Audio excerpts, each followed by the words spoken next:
Jurgis, why the hell did you do that? Best learning ground is to go to a corporate. You basically get paid for learning there. But you have to know how to play the game. Visą podcastas nebus, bet truputį kalbu lietuviškai taip. So, I had 3 jobs at age 15. The world is as we are. We see the world as we are.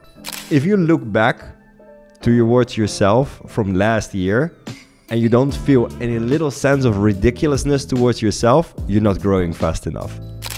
The situation keeps repeating itself until the lesson that's in there for you has been learned. I think you can only take a decision when you accept status quo. Do you believe in God?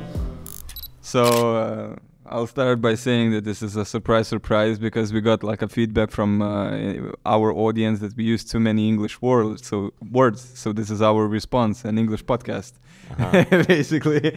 But no, it's not on purpose. On purpose we scheduled this podcast as one of the first ones. Basically, when me and Jurgi started collaborating and decided to do this together, actually your name was one of the first ones that we put on the guest list, and you remember we tried to get this done in like for a few weeks now, but like 4 months probably prior since the first conversation. So glad that we were able to make it. Welcome. Thank you Arnas. Thank you Jurgis. And one thing you said that we should start by why we invited you and why we found this interesting. And yesterday, I think I have this, it's called 5-minute journal. You answer like 3 questions or like things you write in the morning, and then in the evening you write whatever, what did you learn today, I think is the question, and then whatever. And then I went into my old note just to go through it, and then one of them I had it written under what did I learn today. I really connect with Laan. That was my learning of the day. That's so cool. Probably after one of our meetings. So yeah, that's why I think it also shows how interesting I think you are, and how we able to dive to the deep things, and find and have interesting conversations. So now we're just gonna have 3 cameras and some people listening to those conversations. So amazing. Awesome. Well, thank you for having me. And to be fair, I'm pretty sure you're somewhere in my journals as well. Yeah? Yeah. In a sexual way or no? Yeah, who knows? No, I think that when we first met, and it was probably, it must have been already 2 years ago when we first met, we had this instant click together. And I just love how we see things very similar, and how, you were for me like the ultimate example that age is literally just a number, because the amount of wisdom you gave me at your age, which, normally would be considered young, right? Yeah. 2 years ago, I was like, damn, how many times did this guy been on this planet already before he is the Arnas right now? Like you have so much like ancient wisdom with you somehow, which really gave me a lot, you're thinking about positive intelligence, and your view of like how to be the your most authentic self. Like it really inspires me. So that's why I'm very happy to be here and share this story. Appreciate. How do you feel? Okay. We met also a couple of times already. Yesterday. That's true. Okay, lovebirds. So let's get to the business. First of all, usually we start the podcast with kind of explaining why did we invite the guest and building an authority figure for our listeners, so all the ideas that come out of your mouth are more credible and more likely to get canceled at the end of the day. So, we're here for cancellation, right? So for some context, before we started recording the podcast, Laan told us that if we don't get canceled, we didn't do a pretty good job. We weren't open and honest enough. Okay, so but an intro of Laan, because he might not look like what his past was before, because you come from a corporate world. You worked at H&M for I think it's 18 years, right? Yeah, and you almost 19. climbed the stairs, in that company, which everyone knows. You left a couple of years ago. I think you tried a CEO role in one of the big Lithuanian companies. You went into creating your own business, completely remote, and coaching and consulting and all of those things. And now you are a husband of a beautiful Lithuanian wife. You have a couple kids, right? Yeah, two. Yeah. 2 boys. And you are a certified biohacker. Certified already. Oh, wow, that's amazing. You know, in words, but yeah. And then the biggest surprise of it all, that you speak Lithuanian. Maybe not that we could have a podcast, but... Visą podcastas nebus, bet truputį kalbu lietuviškai, taip. Ir dabar irgi kas ketvirtadienį turiu mokymai. Mokymai. Yeah. Lessons. Yeah. Yeah. So dabar aš pradėjau mokytis gramatiką. Ir bus labai sunku. Man, I don't know it, so good luck to you. I hear that a lot, that even Lithuanians don't know their own grammar. So one Lithuanian man, older man, once told me that it takes a Lithuanian up till he's like 14 or 15 years old, he or she obviously, to learn Lithuanian. So I'm 6 years in Lithuania, so I speak like a 6-year-old. That's how I make the analogy, right? Which is pretty good. So, yeah, basically, I think what would be the most interesting, and actually this is for me the most interesting, and for Jurgis, is that we know, and we will come to the part of your H&M story, because it's 18 years of your life, so you know, obviously it's interesting, and for the audience members, it's not that you worked over the counter at H&M in Acropolis, but you worked at C-level positions, right? So we'll want to hear more about that for sure. But before we get there, like, what's your story? You know, before all of it happened, and like maybe you can start, and then we will go through it. But where were you born and shit like this? You know, yes. Let's start with that. Great. So yeah, I was born in Rotterdam to obviously my mother and my father, and typical Dutch family, I would say. I have 3 siblings. My brother is 2 years younger, 2.5 years. My sister is 7 years younger. And my mom was always at home when I was a kid. I remember that really well. That, you know, my mom was there. My dad was always hard working for the family and very Lutheran in a way, you know, hard working, you know, and yeah, that's where I come from, like a really hardworking family where the dad was out taking care and providing for us, and the mom taking care of the kids. So they didn't have a lot of money. I remember the times where we would hear from my parents like, you know, we're not gonna have cookies this week, or we're not gonna have anything sweet like that. We just don't have that this week. So I remember as a kid that we had such situations.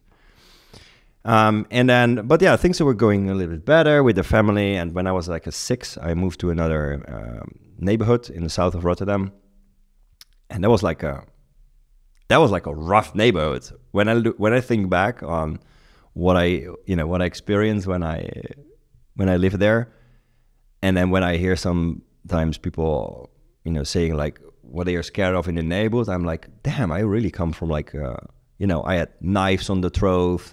I had 14-year-old friends with guns in their belt, like literal firearms. You know, we spoke about my bicycle when I just came here. I think I had my bicycle stolen 6 or 7 times or something. Probably by Lithuanians. I don't know. I don't think Lithuanians did discover Netherlands that long ago. I was you know, maybe it was Norway. 30 years ago, 35. So yeah, typical South Rotterdam family. Living in a neighborhood where, you know, like lower middle class family, I would say, right? But so when I turned 13, I think I was just 13, or I might have been 14. I had my first job.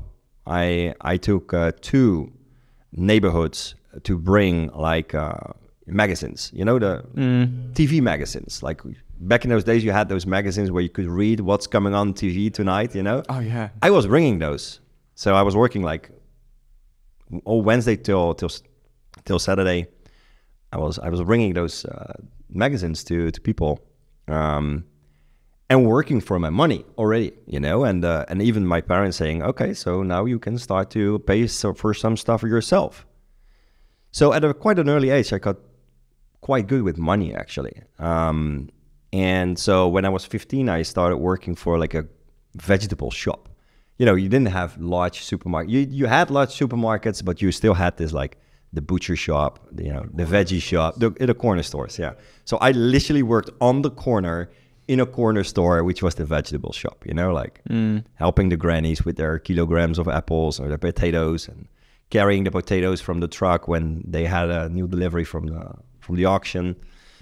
And yeah, so, you know, I had 3 jobs at age 15. And I was going to school, obviously, like high school. I think that's how you call it here. And so I worked hard from a very early age What's onwards. the main reason for it? Is because of like your father's example that you saw how your father was working and you wanted that, or you had like some things, man, I want those shoes, I want that, I don't want to hear, we don't have money for this, and you wanted to buy this? Like, what was the source? Maybe that came a bit on a later age, but at that age I was just like, yeah, that's what you do. So you go out and you work.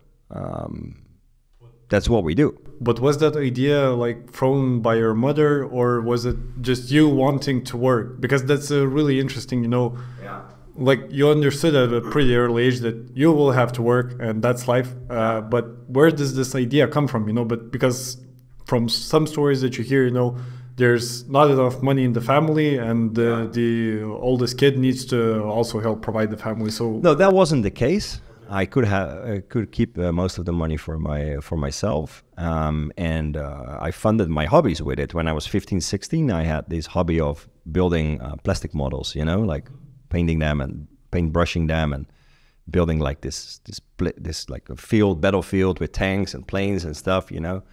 So I was funding that myself, fully self-funded. No, I think it came from just, I think in general in Netherlands, what I said, like a Lutheran background, Protestants, like, and that's like you work hard mentality and spend very little money. So that's where I come from. Work hard, spend very little money.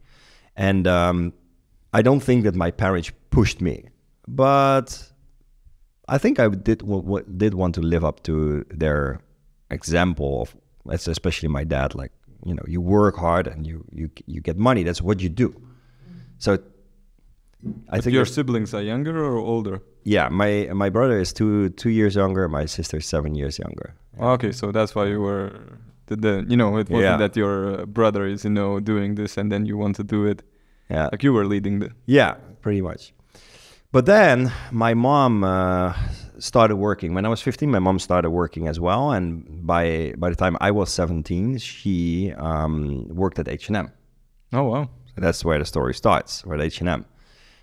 She was like a sales advisor, right? So she said, it's very nice here. You like fashion, because I bought with that money also my own clothes to look nice and cool, like the dude, you know, Nikes and whatever not. And then I said, well, yeah, maybe it is for me. So I stopped working at the grocery store, still kept my my magazine things, yeah. And in the weekends, like a weekend force, let's say, I would work from Friday to Sunday. Sometimes 2, most of the time 3 days. I would work in the shop for H&M. And did that from age 17 onwards. But 3 months into the work for H&M, they said, you have something. I said, oh, really? What then, you know? Would you like to lead the team of the weekend force, let's say? There's like, what was it, 5 people, I think, you know? I said, yeah, okay, let's do it, you know? No idea, I never heard even the word management or leadership. You know, it was just unknown to me. But I said, yeah, why not?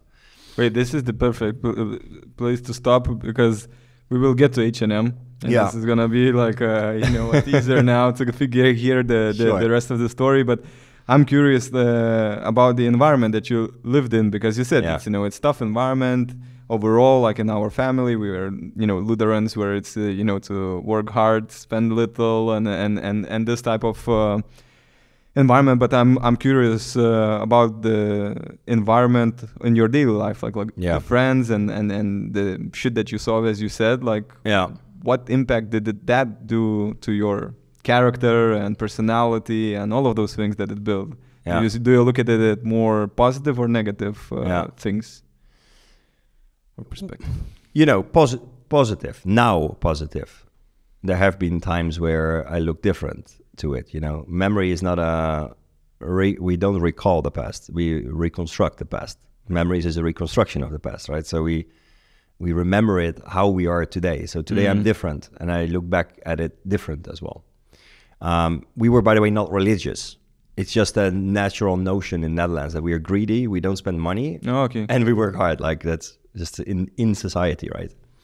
But I think that I wasn't as a kid by far not a badass or something myself. I was the guy with the glasses, and later on the braces. So you were destined to not be. Yeah. So back in those days, now it's much more accepted, but when you had glasses and braces back in those days, it was hard. Did you get bullied in school? Well, I wasn't structurally bullied, which is the bad bullying. But I did I have been the target of bigger, stronger guys. To make comments about my glasses, these kind of things. But I was a guy with glasses who would accumulate his anger, and at some moment I would just throw a brick at one of those guys, and he would have a big bruise, and he would be afraid of me, or I would just smack him in the face or something. So even though I was like a nerdy guy, let's call it like that, I did have a sort of sharp edge to it. So I think that kept me through, and then we're talking from, let's say, like below 10 years old until like 13, 14. That kept me, that made me survive the hood where I lived in, and when I grew up as a teenager, then I started to collect a little bit badass friends. So I entered sort of the,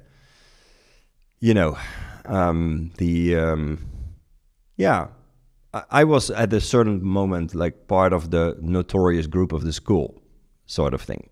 But I wasn't at all like that. But it gave me a sort of, acknowledgement. It gave me a sort of approval to have such friends, which I knew at a certain, not everyone was that good for me to be friends with, especially not when their friends were also involved, and that was like another next level of people that would have a different life strategy to where I come from, right? So, but it's kind of kept me on my feet with also making a lot of, let's say, choices that I have regretted a lot, mostly involving substances abuse, I would say. In teenage years? Basically from around 18 years old, probably until 22. But what is this period in your life? Because you're already working in H&M, I did it on the side. It's already going quite well, or it shows potential. Yeah. What was the main reasoning, or to party and to feel party? Yeah. So I think that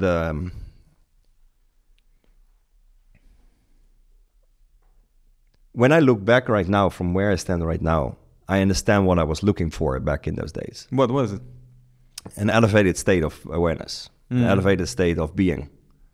Which like in the moment of now, like you just wanted to feel alive at this moment, or you wanted to escape, I don't know, the struggles or the shit that you were going through? Yeah. Then back then it was escaping for sure. Yeah. It was, it's hard, man, to be a teenager your brain is going totally bananas. You don't know what's going on. You have no idea what life is about, but in the same moment you think life is about what you think it is. And then your parents, you have a lot of friction with your parents. Like, being a teenager is actually hard, really. And when you have this stuff available, why not? You know, that was my thinking. So it was too much. It was way too much. It was week in, week out, weekends. It was, we lived for going out for substance abuse. But did it interfere with your work, or did you find I screwed up my school with it, for sure. Yeah, of course. Because I did like the highest level in high school, which is like it's I don't know how to compare it at all, because the Dutch system is a bit specific, but it was the highest level. Okay. It's like a 5-year course. After that, when you have that level, you're pre-accepted to any university for any masters. You don't then need any pre-bachelor or something. So it's the high level. Screwed that up. Did 7 years over the middle level. And that was purely because I was screwing myself up with substances. Yeah. But the one thing that I know follows through the story of like your childhood and teenage years for me is the environment and how big of an impact the environment does. We know this now. We saw many Instagram posts and shit, you know, like this, where it says, you know, whatever, you are the average of 5 closest people to you, and the shit becomes like, overall in general for me, this shit becomes so obvious and banal and overused that it feels like it loses the value, even though the value there is huge. So what I'm trying to say is that we heard that, you know, you are whatever the average of 5 closest people, but in your story this is actually the case. You got you know, from teenage years with the I don't know, kids that were more into the stuff that, you know, maybe shouldn't be, and that is not necessarily legal or moral, let's say. And it led to the things, you know, I don't know, 10 years later, you're struggling with school and university and all of that stuff. So, you know, honestly, I have quite some issues with that statement of you being the average of the 5 persons, because where are you in the equation? You know, maybe I was the one who influenced the other 5, because on the state where I was in, and, you know, yeah, but you know, like I wasn't in a very healthy space mentally in those years. Even though I made a career at quite an early age, we come to that in a bit, right? Like, it's always somebody else that influences me. But what is my influence on somebody else? What level of energy do I have, and what conscious awareness do I have at that moment, and how do I influence the others? Maybe I have attracted those people to me because of the state I was in, you know? And it was not all my friends. As a matter of fact, last Saturday, I was in Netherlands, and I met a friend after 13 years of not meeting him. He was part of the same friend group. He's also, you know, he also looks back into that like, yeah, there were some things off, you know? But it was, I think, the environment where I grew up in until I was like 20, you know, of having neighbors that sell substances from their house, you know, the garden is full with stolen stuff, like, you know, I was in that neighborhood. Guns, knives, everything.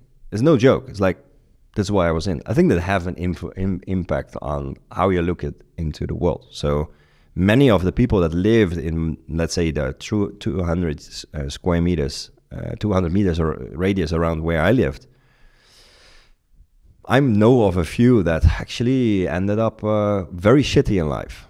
And that includes prison as well. So, you know, yes, the environment has. So thankfully, my parents, at a certain moment, when my mother also had a good job at H&M, and they managed to move out, and they literally still today tell, we did it for you guys, for me and my siblings. We moved out for you guys because we wanted you to grow up in a, for me it was already kind of too late because I was 20, but okay, my sister especially, we wanted to grow up in a, like a, and that was actually the case, because when I see how my sister grew up, she's 7 years younger, 7.5 years, Yes, now 7. She has had a totally different childhood, and she still has a lot of friends from her childhood that are her friends today. And so yeah, environment has definitely has a big impact on everyone. Yeah. Yeah. I also, was interested in, like, is there something you didn't have in your childhood, or you had, like, but that more from negative aspect, whether that's from your parents, I don't know, whether I'm maybe talking more from personal experience now, but that I didn't receive certain things from my dad or mom, or I don't know, it could be connected with that or any environment that you experienced, and that it fucked you up, and it took a while maybe for you to work on those things, or you are still working on those things. Yeah. But now that you are trying to not project on your kids, and you understand, the harmful impact that it had on you. Yeah. And you consciously trying to, not create the same or do the opposite for your kids. Is there something that... Yeah. Yeah, you hit quite a sensitive point there, because, my parents, when they got kids, the world was a different place. It was much harder to just take care of your family, especially when you're just a worker, right? My dad was at that stage just a worker. So my dad was away for, he was working this night shifts. He has like shift system, right? So there was nights that he was not there, days that he was not there. So I remember as a kid that my dad was either sleeping or at work. And when he was there was just a few days where we really saw each other. This work broke him up. I could even as a kid see how heavy it was on his soul. And he stayed there for 40 plus years in this company. But I just could see that as a kid. My dad has a fucking hard time providing for us. So what happens when you as a kid... But providing financially or emotionally? Well, how much can you give when you don't have it yourself, because the job takes so much from you, right? Yeah. Like, I'm a father myself, and in the first half of my parenthood, I was very similar, but that was more by choice. I don't think my dad had that much of a choice when I was a kid. Later on, I think he should just have left that job and go somewhere else where he probably would have been a lot happier, you know? But okay, that's a decision that he made. Fine, we accept that. But I did it by choice with my first kid, realizing now that it was just a choice all the time. And that is something that I see like, okay, that maybe comes back from what I experienced, you know? Because when you see your father not having the emotional capacity to be there with you, and also physically not be there with you because he is all the time at work, or he's asleep because he had a night shift, you know, and he has obviously a hard time. A kid of 4 or 5 years old sees also when an adult has a hard time. You think we can hide it for our kids? Do you think I can hide it from my kid when I'm angry? I can laugh. He said, my little one is 3 years old. When I laugh, "Are you angry, Daddy?" He gets you. He knows it. So I knew that with my dad as well. What happened in my head, and that's something I'm working through still. I mean, I think that psychotherapists is a gift from heaven that we can give, this, we can nurture our brain and work through those things. It's my fault. That's what I, as a kid, sort of felt like. It's my fault that my dad is not happy. Because I don't know how I reasoned that, but I somehow could feel that. So yeah, that did have an impact on me, which through life was positive and negative and positive and negative. And there have been times where I also called my parents like, I'm broken. There's something wrong with me, and it's your fault. That was a very tough period for me. It was the end of my 30s. I just became a parent. And when you're becoming a parent, whether you like it or not, you're blueprinting yourself. You have to. And then all kinds of shit comes out, because kids are the best reflection of who you actually are, right? And so I blamed my parents for, it's your fault that I'm like this, you know? And my parents was like, what did we do wrong? And now I understand it. As a parent, in the moment, you're not consciously aware what you're doing to your kids. You only find it out afterwards. Because parenting is not something you can learn before you do it. You learn it when you're done, right? So I see that with my own kids as well. But yeah, I do make conscious choices now with both my kids to be a lot more physically and emotionally present with them, because I think that's what we all need. Can we dive more deeply into the, did you forgive your parents? Let's say because you told, you felt that it was their fault for some of the things that happened in your life. Did you forgive them? Of course, forgiveness is like most powerful energy of all. Can you tell me about the moment that you experienced that forgiveness? Yes, okay. Yes. I think with my dad, it was in a car when I was driving with him. I think it was the moment where we were going to Normandy together. We had a trip together planned. It was great. It was the first time I went out with my dad together, and he asked me, so how did I do actually as a father? Oh, wow.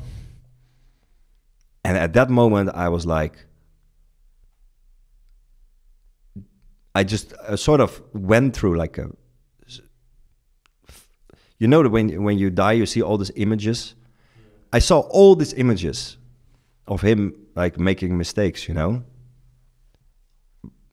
but it just didn't matter. I just forgave him at that moment. I said, you did good. Everything's fine. And I really feel that because, being a parent myself, one thing you don't want is a kid that has resentment for you, So like, yeah. But did you feel like you could forgive him before that talk? Yeah, I think I did forgive him already before, but I didn't go to him and speak it out to him. I realized at that moment that just like being a parent myself, they did the best they could with the resources they had at that moment. And I'm not talking monetary resources. Yeah. I'm talking emotional resources. They had available, they did their best out of the full love that they have for us as siblings. I saw love behind it, not anymore, how do you call that? I didn't come from a place of I am a victim of something you did. No, you did whatever you could, and it came from a loving place. The fact that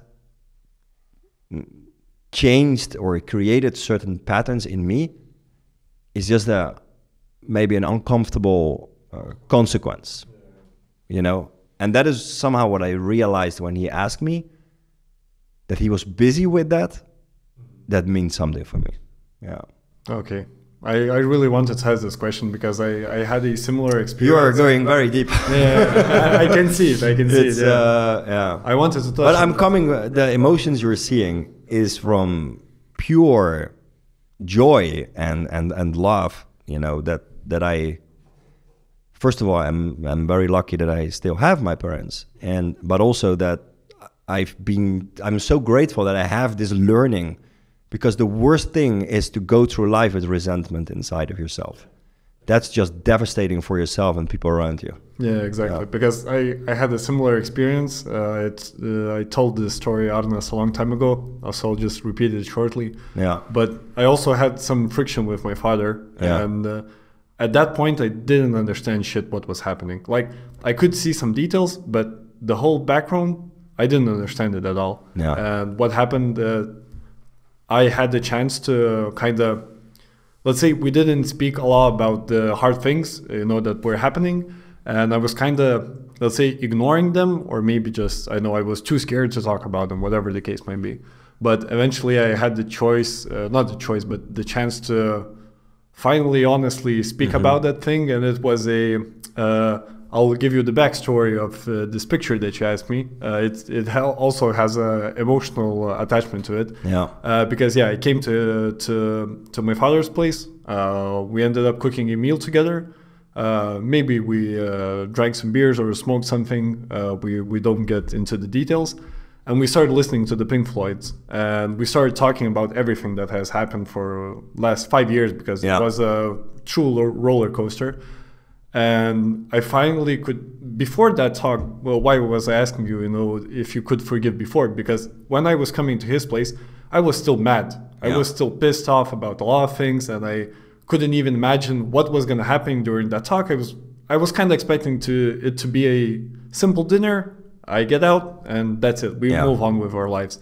But eventually it happened the other way around. We told each other, the truth, let's say. Yeah.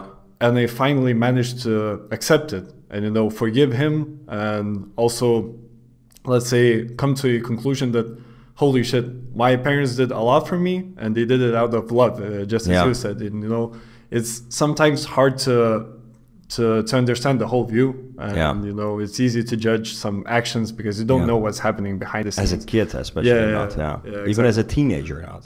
Exactly. So that's why I wanted to get into it, because it's How did you had this moment where, what was the turning point that led you to come to a conclusion that I can forgive him? Not that you can forgive, but that whatever he did came out of love and the maximum that he could provide at that moment. Maybe it was when you told about the running screen of seeing all the memories from your childhood. Yeah. It was the same for me, but for me it was more of I remembered only the positive things, which was kind of interesting because 2 years before that I was only thinking about all the negative things that happened.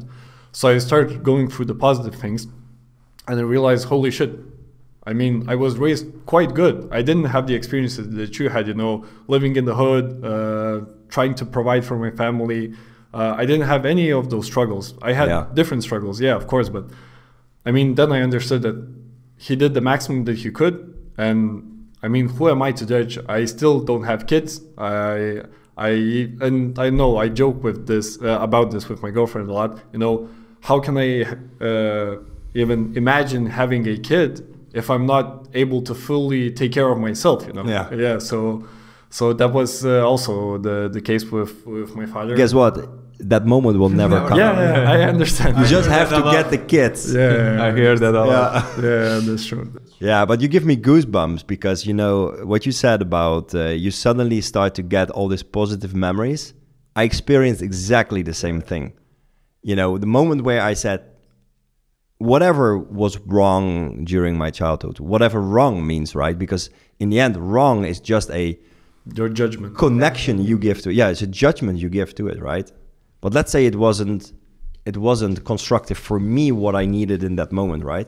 The moment I forgave my parents really energetically, not just in words, because that's a different thing, you can even without words forgive somebody and the person will know, but the other way around not, right? But then I also started to get this only positive memories. And I would write my parents on WhatsApp and say, I just remembered that situation where I was a kid and we did this and we went out for that. And it just comes. And that's a proof that the world is as we are. Yeah. We see the world as we are. And to the people out there that are seeing the world negative, that's because there's something in you need to work with. Yeah. Like you talk now about the experience that you shared, about the forgiveness. Yeah. I had also the story, What's your story? Maybe I'm not gonna get into it all, but for me now you shared a very beautiful moment where you said, this is exactly the same thing happened, that these positive memories started coming one by one, and only those left and all the negatives have gone.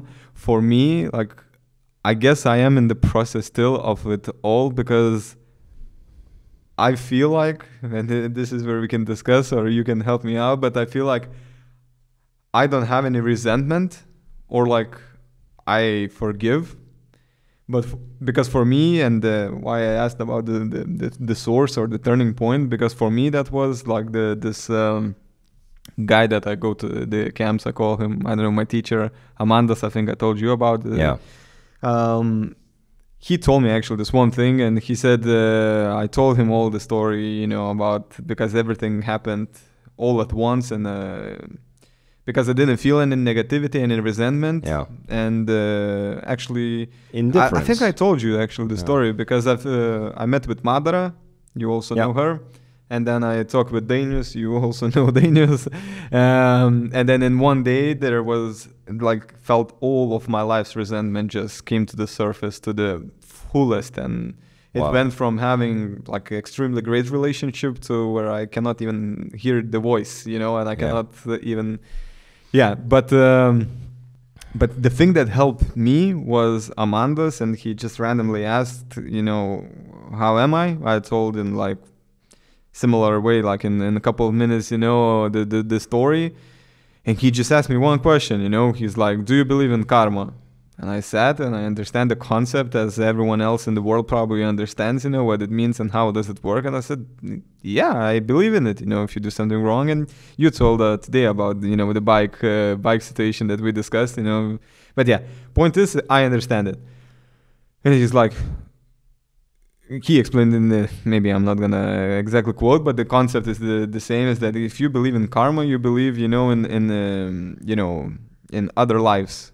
And if you believe in other lives, then, you understand that only you are responsible for everything, even what, your, let's say, parents, dad, mom did or didn't do for you. It's your responsibility, but not from the place that maybe you said that, oh, it's my fault that, when you are a child, but more so from the perspective that if you did something bad in your past lives, then you're going to get the consequences and situations in which you're going to grow up and things you're going to get or not get. So for you to learn, and basically get rid of that bad karma and replace it with good karma. So for me, that was the thing where I was I tuned out and I realized I cannot blame, I cannot be victim, because I wasn't the victim. Motherfuckers, they ruined me. I also had very similar, as you said, where you feel broken. It feels like everyone else is fucking normal and they have their own struggles, but it feels like their struggles cannot compare to your struggles. And it feels like you are in a room, you are the only one that is fucked up to the level that you are fucked up, and everyone else is okay, you had this and this, but it's not to your level. At least for me, it was that case. And since childhood, teenage years, in every company of my friends that I was in, I didn't feel like I belong. I felt everyone else just has it better. They don't have these struggles. And I don't know, maybe that was just my idea. But yeah, for me, what it helped is that to understand that, I did some fucked up shit before, and these are the consequences that I face. And that helped me to forgive and think that, okay, everything that you have done is because you had 10 times shittier childhood, 10 times shittier, situation with parents. And then the things that I got is 10 times better from what, let's say my dad had. And then when you look from that perspective, I start seeing him as a little boy who also maybe didn't get the love that he wanted and created the and then he gave the best that he could, even that the best wasn't what maybe I needed, or if you think from other perspective, that's exactly what I needed. Exactly. So that's why I loved listening to you, because maybe you were at the point where you have only positive. For me, it's not that place, but when I think rationally and logically, I don't come to any point where I would feel anger or resentment. But for me, these negative moments are the surface level more than the positive ones. So maybe I'm still in the process of it. Situation keeps repeating itself until the lesson that's in there for you has been learned. I really love that quote, that every situation presents itself because your soul, spirit, consciousness, whatever you want to call it, needs to learn something from it on this current journey on this planet. And I think it's beautiful, because you look at every situation as a sort of your duty to work through it, for example, today was a great example where a situation was presented. I'm still kind of working through it. How did we create that? That's another discussion. How we can create situations which I believe contain some truth. My son got hit at school with a toy and his eyebrow split open. So we had to go to hospital to get stitches in the middle of my fully planned Wednesday. You know, old me would really get angry, resented, pissed off on the situation, you know.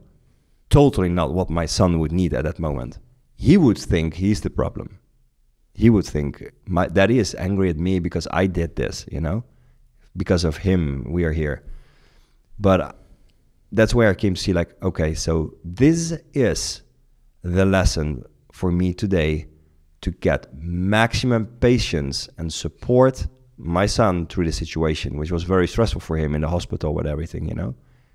And that's, now I'm happy to say, my biggest win for today, because I was calm, supportive. I didn't give anything about the meetings that I had to cancel or move. I was in the middle of my gym session. Normally I would be pissed to, you know, my gym is good for me because it gives me my energy, you know. I just dropped the weights, got my clothes on, went to the hospital, and I look back and like, yeah, that was the lesson in this situation. We can still discuss like, why did I create that through my son? But there's this book, it's called I Am. It's a very short book. That book I've listened probably 10 times to. And now any scientist would say, yeah, so your mind is just programmed because of it, you know? But this book contains just so much truth that we create situations because we want to have situations to experience something or to get a learning out of it. Mind-blowing to think about it, probably, that this is capable, that we are possible of it, but there's also no proof that we are not, so... For me, it's not crazy. Is it for you? Like, I don't know. I don't see it as something. Yeah. Because when we had the conversations, you know, when we had the, as we call it, bloody dinner, you know, and other conversations we had, for me, it feels like a lot of things that we think similarly is the same, but comes from different explanation or different source. Yeah. Or whatever, but it's about the same thing. And religion is the same, right? It's, the Christianity talks about the same things as, you know, Muslim countries. And you know, they all describe the same thing, yeah, which is there is a higher intelligence. Yeah.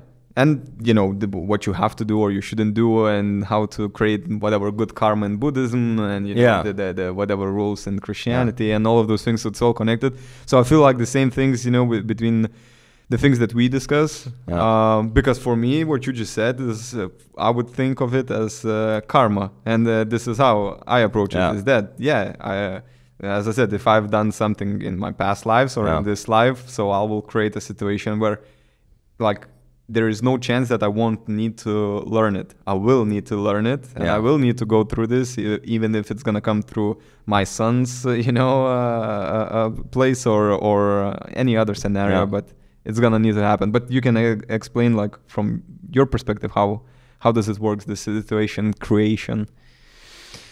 You know, I have this world not figured out, guys. Let's figure it out now.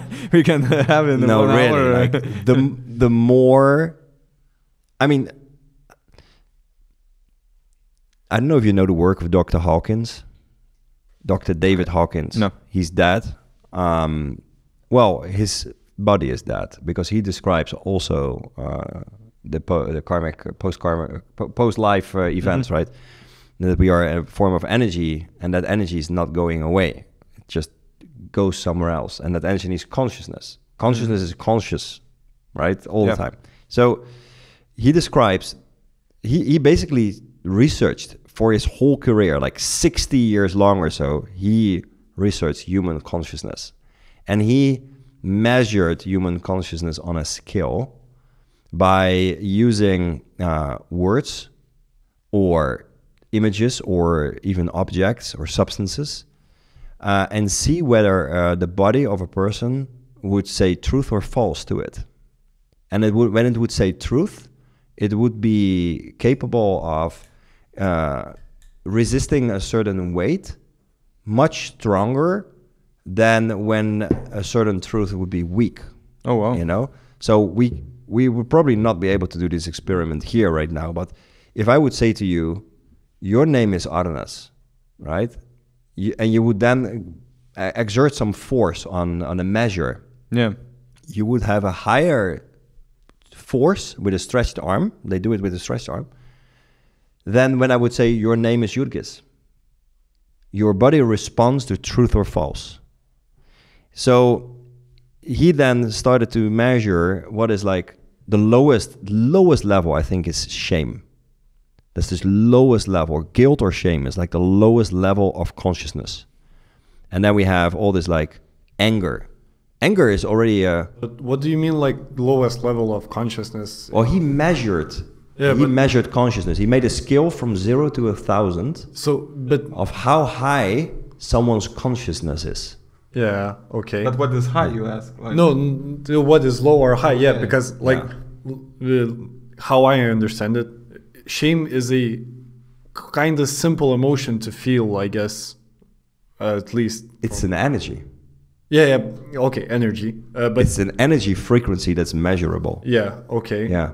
So low frequency. You know, if you would see an oscillator, you would see. I don't know if it's exactly the right word, but you would see a lower frequency than when there would, for example, be love or forgiveness and acceptance. It's also there, Okay, right? Okay. So there's this whole skill. I think I read 5 books of the Dr. Hawkins. I really recommend to start with like Power vs. Force, which is one of the first books that he wrote about the topic. So he's able. He worked into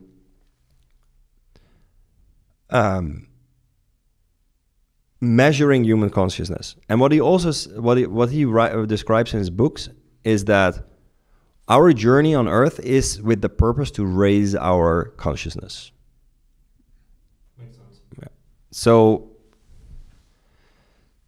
the more conscious about I come about the world, because I do think I raised consciousness from being often in a resentment, angerish modus to being more in the optimistic range of the spectrum, right? And he says like below 100 is negative, above 100 it starts to become positive. I don't know where I am, but I'm in a much better place when it comes to my consciousness compared to a few years ago, yeah? But the higher I get in there, the more I do not understand this world anymore. And that means that you're on the right path, I think. I think that's the because sign. for me it's the same, yeah. I mean, you start to see, and then the scientists would say, yeah, that's confirmation bias, you know? Scientists always have a reason to debunk something, but they also don't have proof against it very often. Yeah, okay, but fine. I do believe that science has its place, but for science comes from philosophy. I don't know if you ever knew that. And science changes all the time. Yeah. How many times they changed the quantum physics already? I don't know. I can't count anymore. But okay. So, vastly complex world, right? Vastly complex universe. But when you start to see that some dots connect, I mean, meeting you, for example, is like, yeah, of course I met you. It's totally as if it fits into the whole picture. We spoke on the first minute as if we knew each other for 20 years. Right? Yeah. So how do coming back to your question, how do you create that? I don't think you do it consciously yet. That's the stage where I am. But we do create it. Me too. I think like... your motorcycle accident? Yeah. I think you created it. Me too. I think... your consciousness created it. Yeah. I talked with Amandas because he came to visit me after the accident. I invited him, and for me it was like, why the fuck this happened? Because at that moment I was living the life where I meditated, I ate healthy, I went into whatever silence camps, I tried to learn as many things as possible about the journey that you're now talking. So it felt like I stopped drinking, I stopped doing drugs, I stopped everything, smoking, whatever it is. And it felt like this is the path where you create good karma, not bad karma. And then the accident happens where you almost die, you break half of your body, and it's like, well, why? And then I got stuck with this question a lot because, as you say, like it feels like, okay, I created it. There's a reason why. What's the reason? Yeah. And I try to find it, and I can't, because it feels like I couldn't do anything better. Yeah. With the resources that I had, or I understood at that day, those moments, everything that I thought I could do the best, I did the best. I didn't do bad things. I wasn't a bad person. And then when Amandas came, I don't know why I love him so much, because he doesn't talk too much. He doesn't, paints this picture, or I don't know why this and that. He's just super fucking straightforward. He says it like it is, and it's just super simple. And he just said it. Don't overthink about it. Maybe you just, clean your bad karma, and it's not, it's something from your past lives. It's nothing you've done, wrong, nothing to analyze. It just happened. You cleaned it, you move on, and he's like, you didn't live as a bad person, so it's not something that you've done. But that's why for me, to live my life in a way where I can feel like I am a good man, and obviously I have many issues with me and problems and things to learn, but my environment created those, with whatever my childhood was and so on, and the best I can do is now, take piece by piece and work through it and, create the good.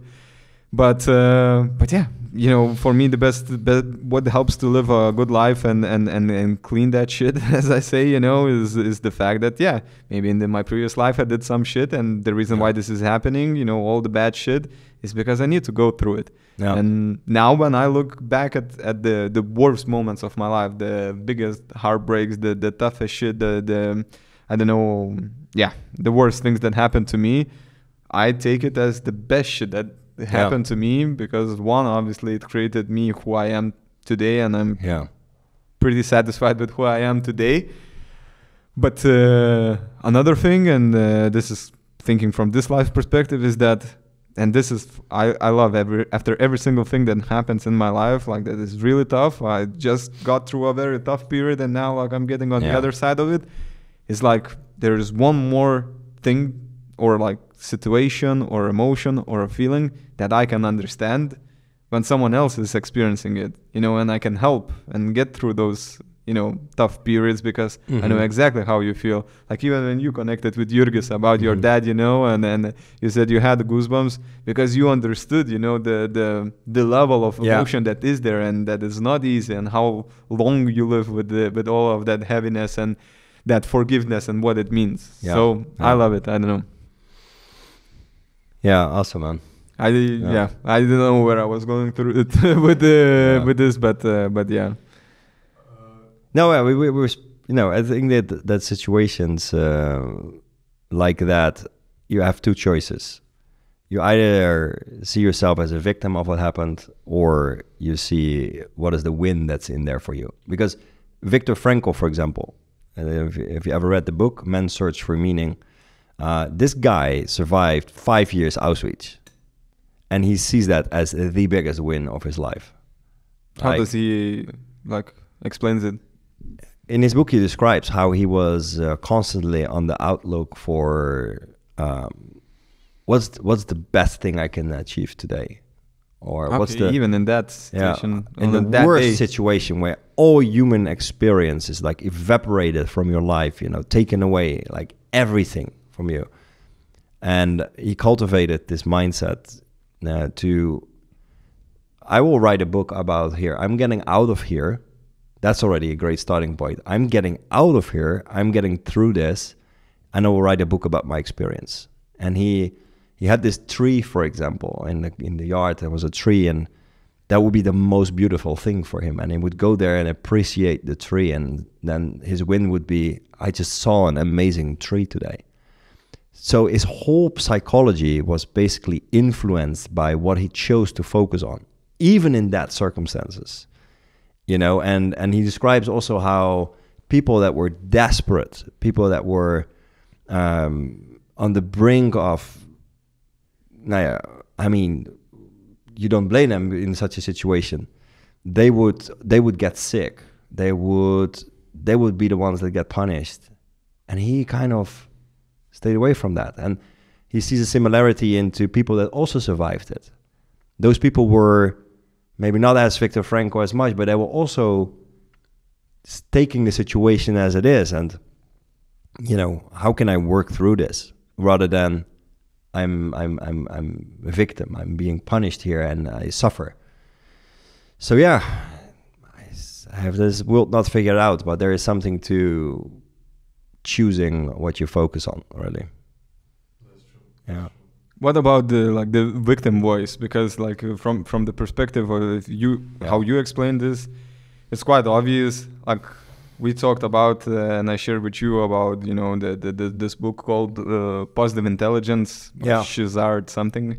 But he talks about the 10 voices that we have in our heads, and we don't have all of those 10, but anyway.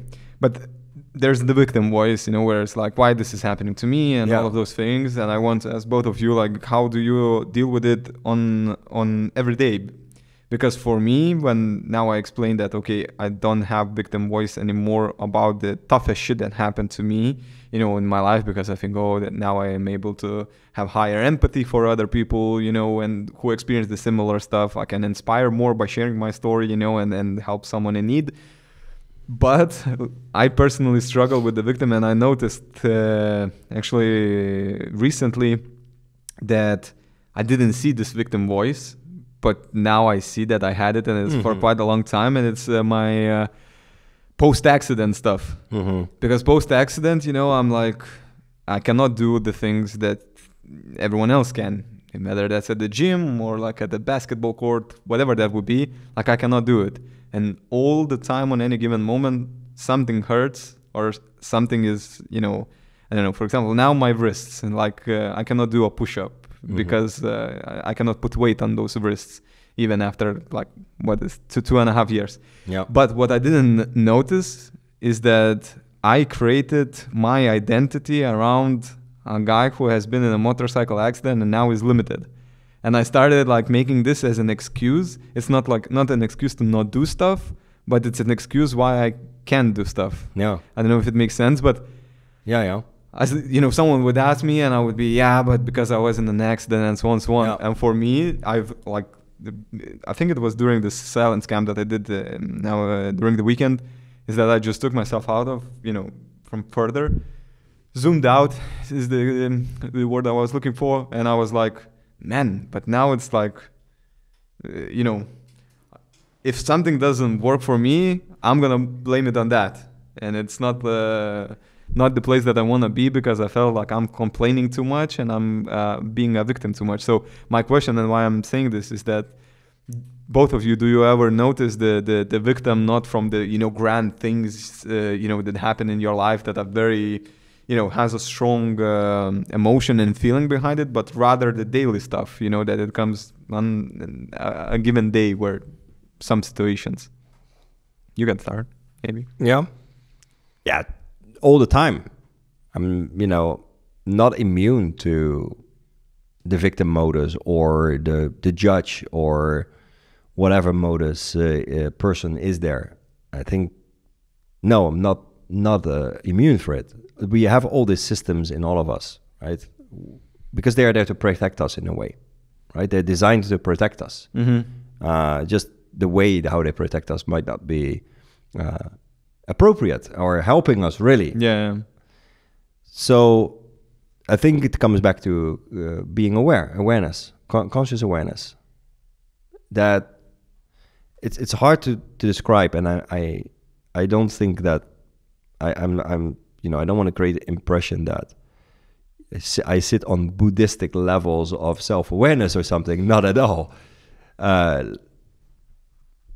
But at a certain moment, what I try to cultivate is to not be my mind.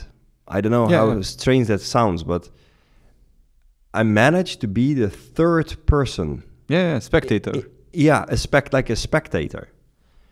And faster and faster, and I think I still have a few decades to go.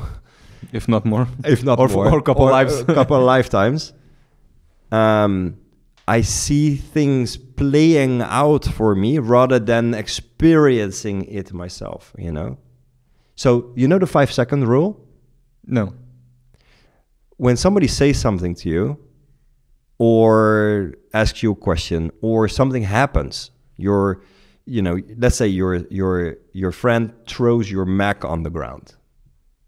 Your normal reaction would be instantly to get angry, The 5-second rule, you wait.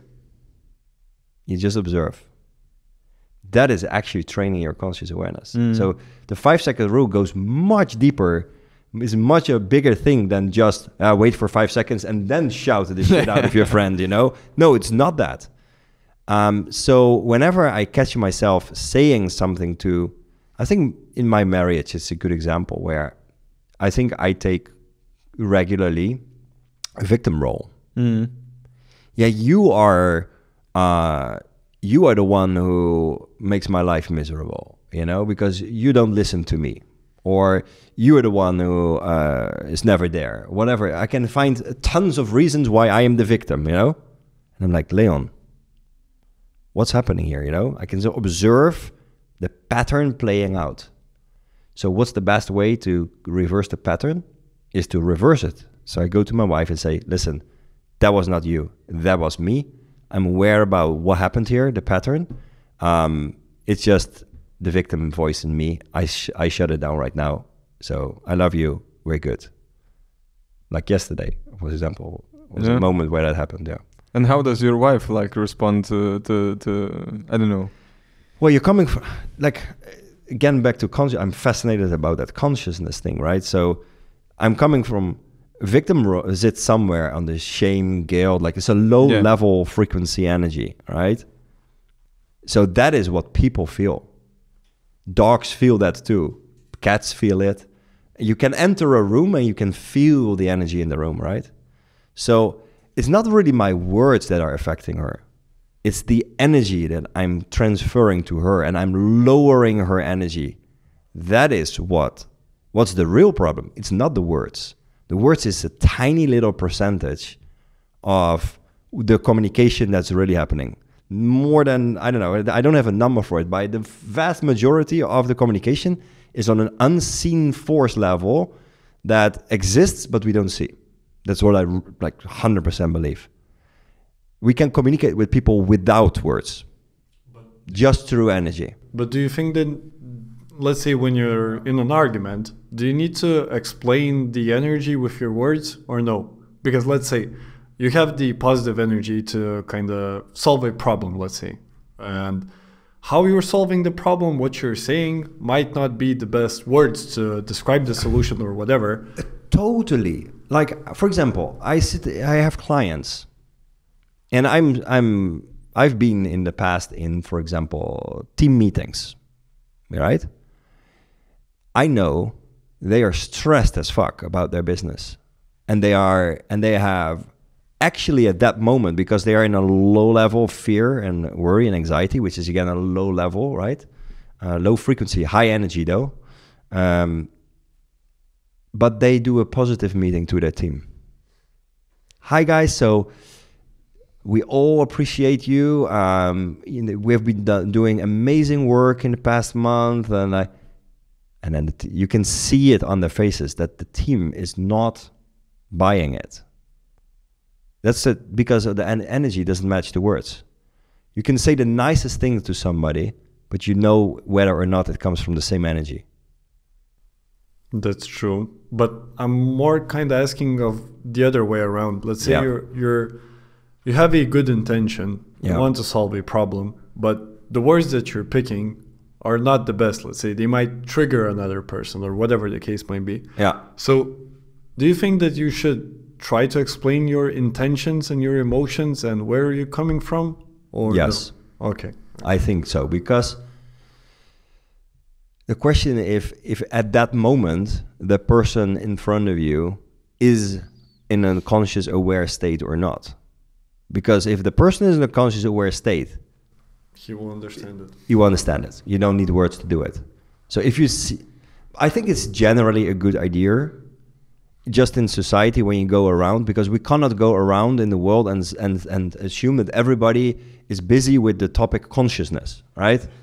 Like we have a life to live, we have to survive and provide for family and whatever not.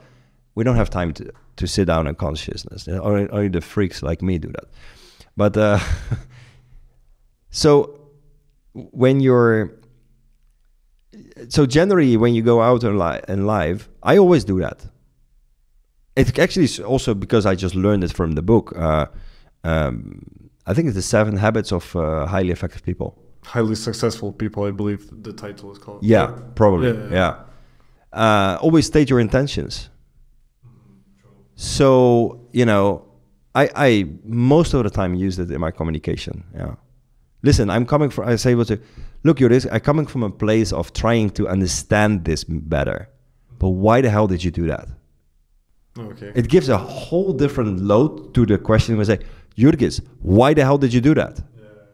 That's like defense modus. But if I start with, I'm really coming from a place, I just want to understand why you did such a radical thing. Why the hell did you do that? It's a whole different thing. Yeah. So basically you're telling that, I think let's conclude this. It's easier to tell your intentions before like asking a question or confronting the person. Yeah, that makes sense because remember the talk that we have had at the taste map and I told you about the feedback.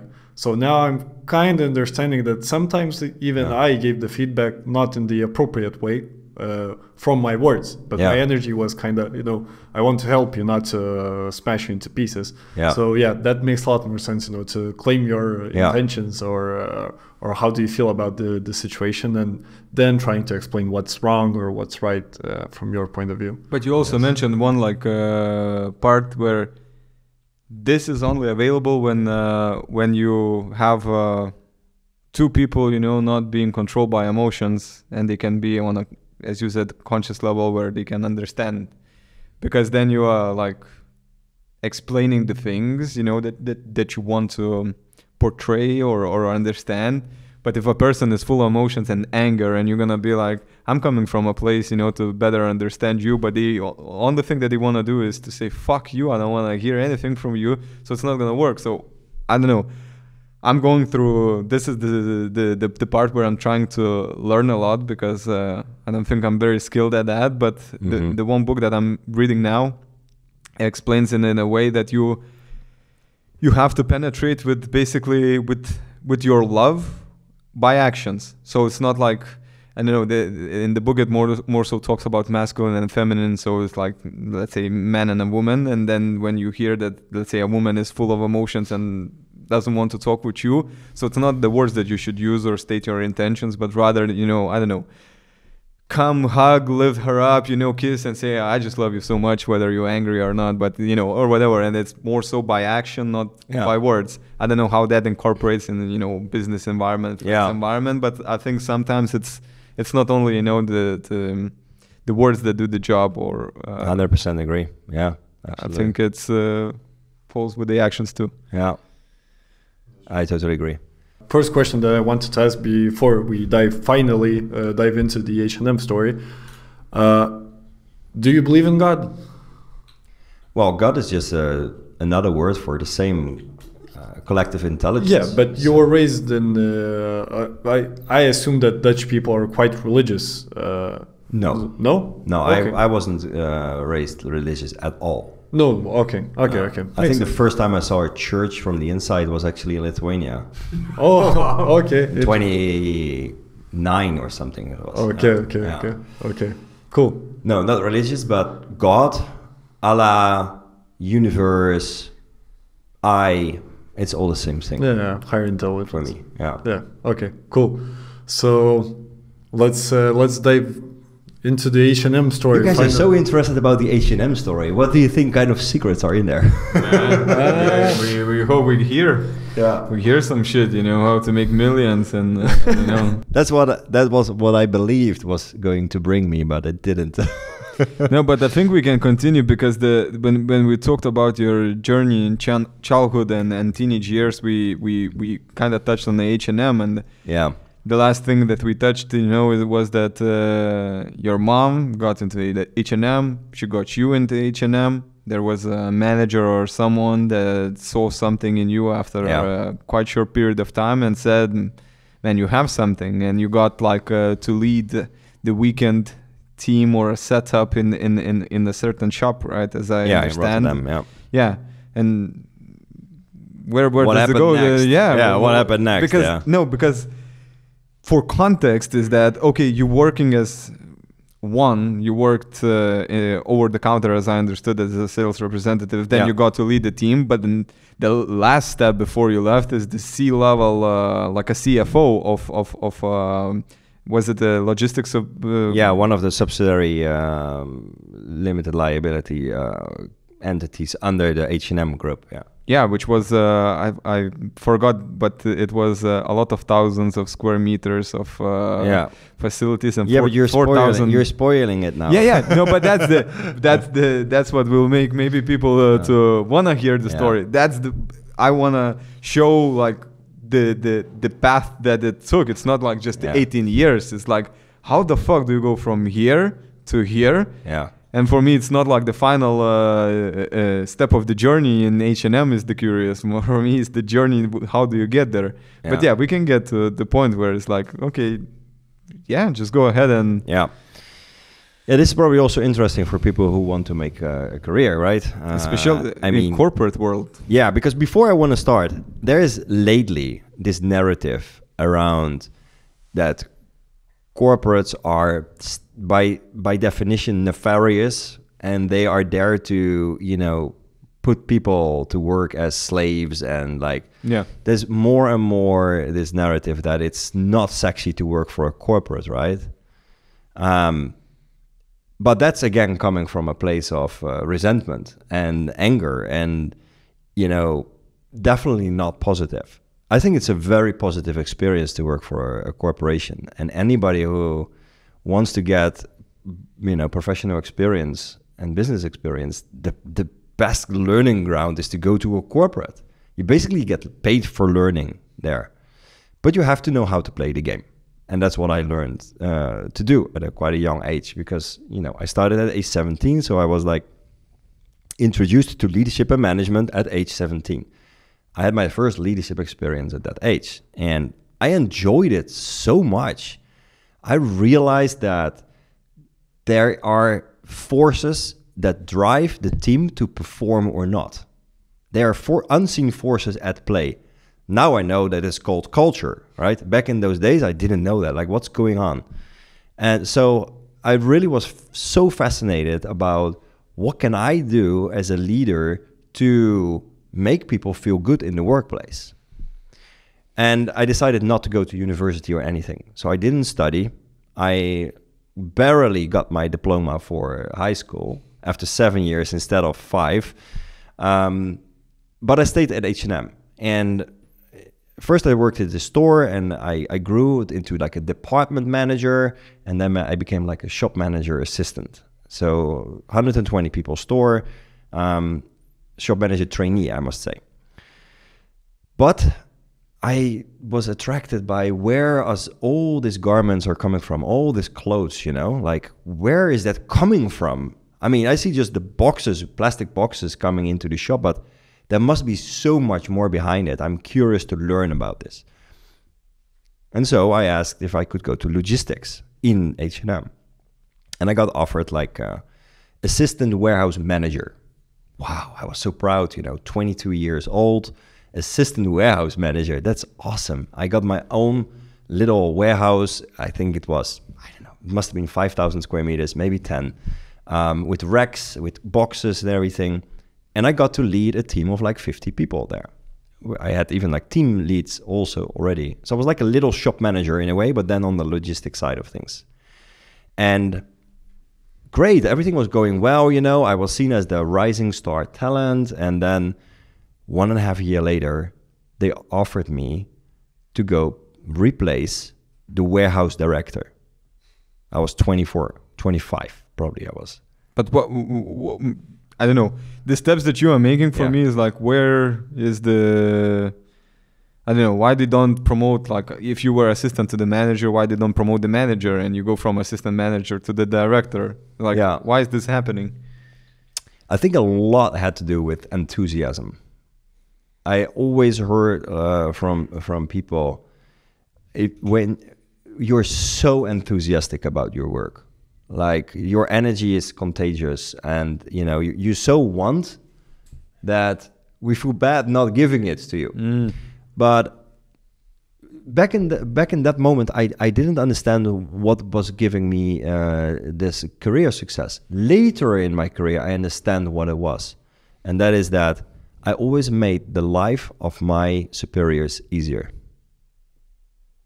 So I did proactively, continuously, and this is for everyone who wants to build a career. Building a career is not about you. Building a career in a corporate is about making life for the people around you easier, because they want more of that. So you must become like dopamine for them. Like, hey, listen, I can take this project on me because I see that we have a problem there, and this is how I would do it. Would you be agreeing to that? Which manager is going to say no to that? Yeah, of course, then I don't have to do it, But I found it joyful. I learned a lot, and I did it, and I delivered the project successfully. So I was in a previous role, and I didn't understand it at that moment. I understood it only later. I was already taking pieces of the next role into my responsibility on my own will, without actually just proposing it. I can take this, and then it was like a natural step to make me the full, like give me the full package, right? So, and that has helped me to build quite a faster career, because it was like from when I had the first management role, let's say it was the department manager, was like a real serious role. I was probably 20, to CFO equivalent role. H&M didn't call it CFO, but it was equivalent to CFO. It was like I was 31, so it was 11 years. But that was the secret to building a career, is not what you want. What does your superiors want? They want to have their successes. How can I give them their successes? That's the key. It's just like a client relationship in a way. If you're an agency, like I'm now in a consulting agency, right? How can I make my clients successful? That's why they hire me, right? In a career, it's nothing different in a corporate career. So that gave me early on. Do you feel like it's a little bit maybe off topic, but do you feel like nowadays the younger generation, my generation, Jürgen's generation, do you feel like they have the mentality that you are describing now to follow those things? Because I don't know, from my experiences or like what I see in my environment, I would rather say is that it's not like that.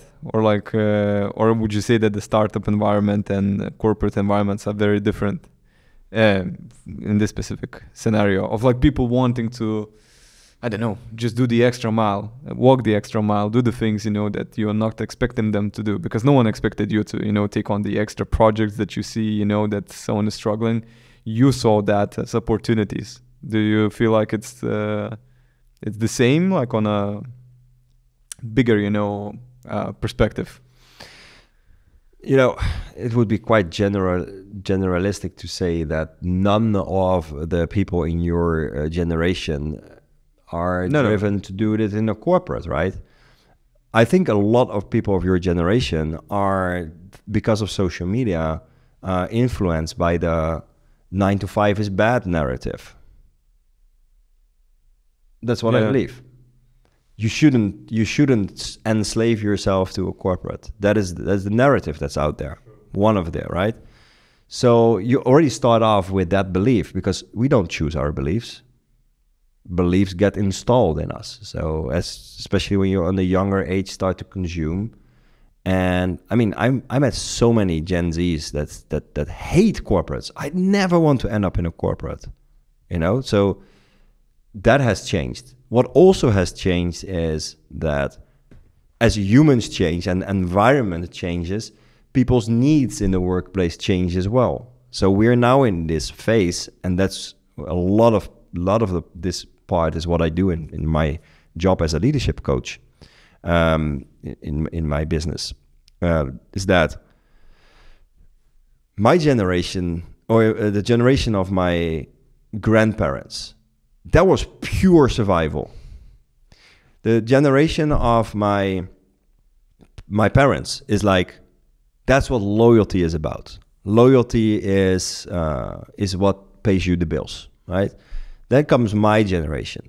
This is like, I want already a higher level of freedom and autonomy, but I still understand what it means to be loyal, right? That's why I was 20 years in H&M. But your guys' generation, or even the earlier Gen Zs, is like, I want to have a purpose. I don't want to do this for somebody else's wallet. I want to do it because I believe in the cause behind it. And there are many businesses out there who don't get that yet. Not to the level I would like to see it, because having a purpose in an organization or being a purpose-driven organization is basically talking to 2 million years of evolution inside of us.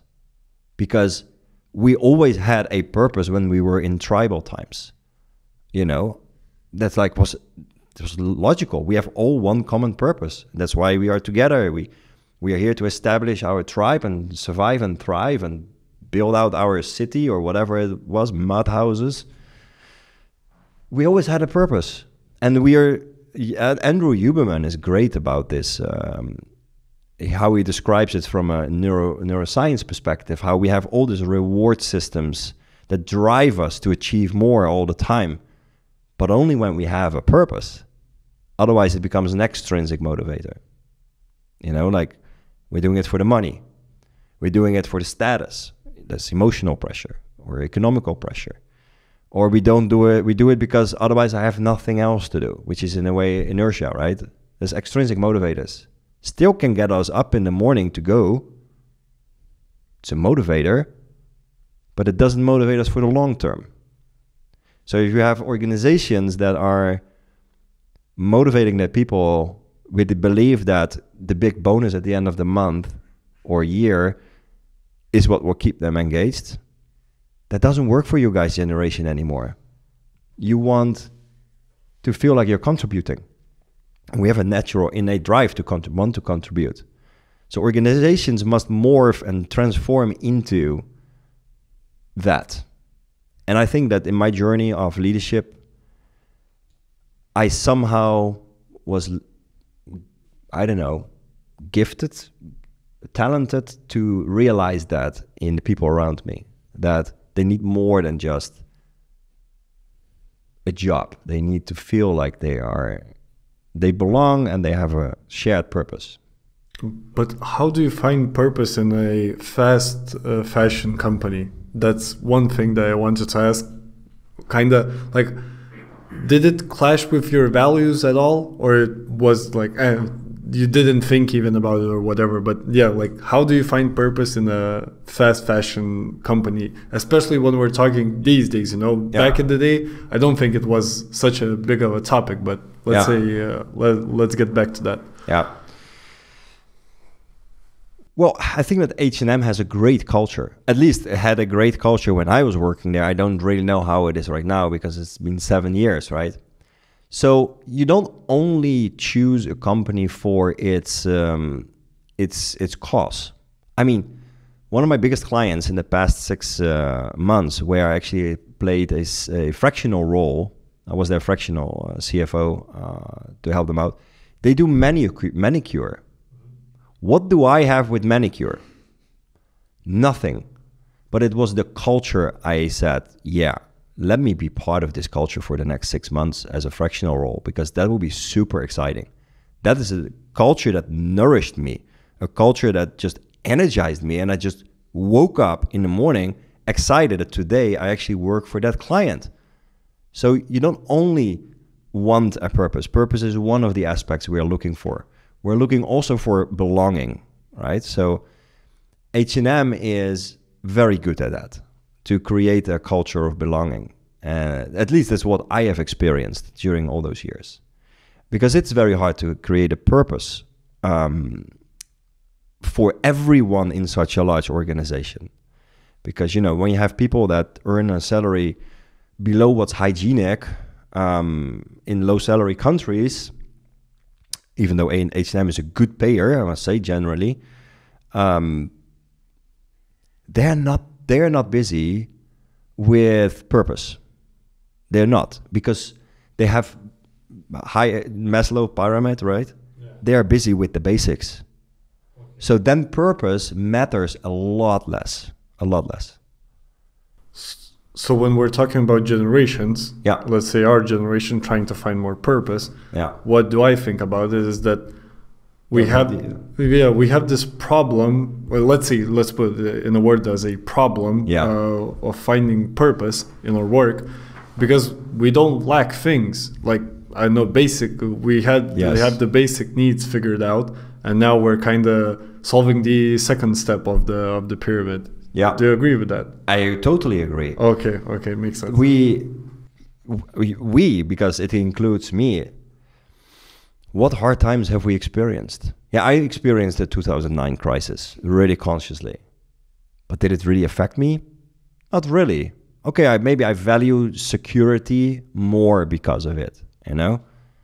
Because I saw people really going on the streets, like literally on the streets. I've seen that happening. I was in Italy back in those days. I lived there for 2 years for H&M as well. I worked and lived in close to Milano. In the village that I lived, there were literally people on the street, and they were not homeless people. That were people like you and me that were on the streets, and also people with families. Yeah, so that was a real crisis, and that made me click a bit, like, ooh, job security is... Makes sense now. I'm not gonna job hop right now, you know? I'm now 10 years into my career. It's not the moment to job hop, which is one of the reasons probably also why I stayed for almost 20 years there. But you guys have most of your time, everything was in abundance. We had a 13-year growth in stock market until the first dip came in 2020. 13 years. Most of you guys consciously, when you became teenagers, that's when you started to experience the world, not anymore as a kid, right? So that has only been going up all the time. There was abundance for everyone. So then, of course, you're looking for the next step, like purpose. How can I contribute? How can I belong? But then, let's say it's a philosophical question, I guess. But I love philosophy. Do you think that then, let's say my generation should focus on maybe, I know, sticking to the basics and not trying to, I know how to explain it, but finding that purpose, the second level of the pyramid, let's say, it's kind of it's coming out of a position of power, because we have everything and etc. And it's kind of creating us some problems, let's say, because you work for one job, you quit it because there's no purpose there. Yeah, so it causes some struggles. But let's say if my generation, we have the basic needs, everything's figured out, don't go to the purpose side, just don't look at it, focus on the basic things, then you should, in theory, feel happier that way, because you don't question purpose or whatever. That was the question that I wanted to ask you also about the motorcycle crash. What's the purpose of trying to figure out why did this happen to me? Maybe you can just ignore it and focus on the things that, okay, I'm still alive, I can breathe or whatever. And getting back to the question, do you think that's a solution, or will we eventually get back to the point where we'll be fucking bored of the basic enjoyment of life and trying to find deeper purpose? Because sometimes I talked to you a little about this when talking about the agency period, but I kind of feel like sometimes, especially my generation, we're trying to find problems where there are no problems, or maybe trying to find purpose where you don't need to find purpose. And at least that's what I found with speaking to some people about psychedelic experiences. A lot of times, especially when a person tries out for the first time, you always ask him, what happened, what did you experience, what did you bring out, etc. And later on, I met some people who were talking to me like, why the fuck do you keep asking this? You just did it, and maybe you don't need to find any deeper purpose. And at some point it clicks to me that maybe, it's not worth spending your energy trying to find a purpose and feeling miserable because you don't know what the purpose is. And maybe let's stick to the basics. Yeah, so that was my rant. Yeah. There's a lot of questions in there. Let me see which one I'm going to tackle first. I think that purpose is a basic need as well. It's just later in the hierarchy. So when you have everything, you naturally are going to look for purpose. It's just a natural evolution. That's what Maslow described, right? So it's not that you say, I will neglect that part. No, when you have your basic, the bottom fulfilled, and you have it, it's the natural progression to go to the next level. So it's not unhuman to want that. But it's, of course, fueled by people who want many Instagram followers, and they create content that we consume around that your life will be miserable if you don't have a purpose. So the narrative for you guys to choose also which narrative fits you is way harder than it was for me back in those days. Because for me, it was like, work hard and save money. That's it. That's the only one that I had. Work hard and save money. You guys have purpose. I need to go. Entrepreneur is the way to go. Otherwise, you're nothing in this society. If you're not an entrepreneur, like employees are low level. 99% of the world is employee. Like, can we give a little bit credit to those people? Like, you know, I do. I think it's great when you choose to work for a company and put your... I did it for 20 years. It's amazing when people have that. What happens if all those people go away from those companies? We cannot go by bus anymore. We cannot buy shit anymore because that's all done by employees. It's like the most important people in the planet, right? So credits to employees. I love you guys. That was my rant about that. So the narrative is much more stronger. So it's almost as if we must come out of the womb and we must have our life purpose already figured out. No, you cannot figure out your life purpose at age 15. You know, I'm a girl now because my purpose of life is to be a girl. It's a problem really for me that we have these teenagers that now try to find already a purpose in life. If you don't have a purpose in your life, it means where you are right now is exactly the place you need to be. So just be there where you are, and the changes that are necessary for you will come. That's how I look at it. If you're finding your own purpose, yeah. And do you feel that you have found your purpose? My purpose now, yes. Okay. But do you think that the person I am right now is the same person I am in 1 year? No, of course. I'm constantly evolving, and I have no idea who I will be in 10 years. And my purpose will evolve with that, yeah. Okay. Right now, I'm doing coaching and consulting for 6 years. I had a sidestep as a CEO for a startup company here in Lithuania. There I could feel the difference between having a purpose and having no purpose. Like, I just did not feel at all in tune with my being. Like, I was just, again, observing this as sort of third entity, and I was just like, I can't describe it, how I felt really. How did I feel there? Like, it felt like I'm going totally against my nature. That's how it felt. And I still did it. During your work, you're talking about? Not just during work, just the whole time that I was there.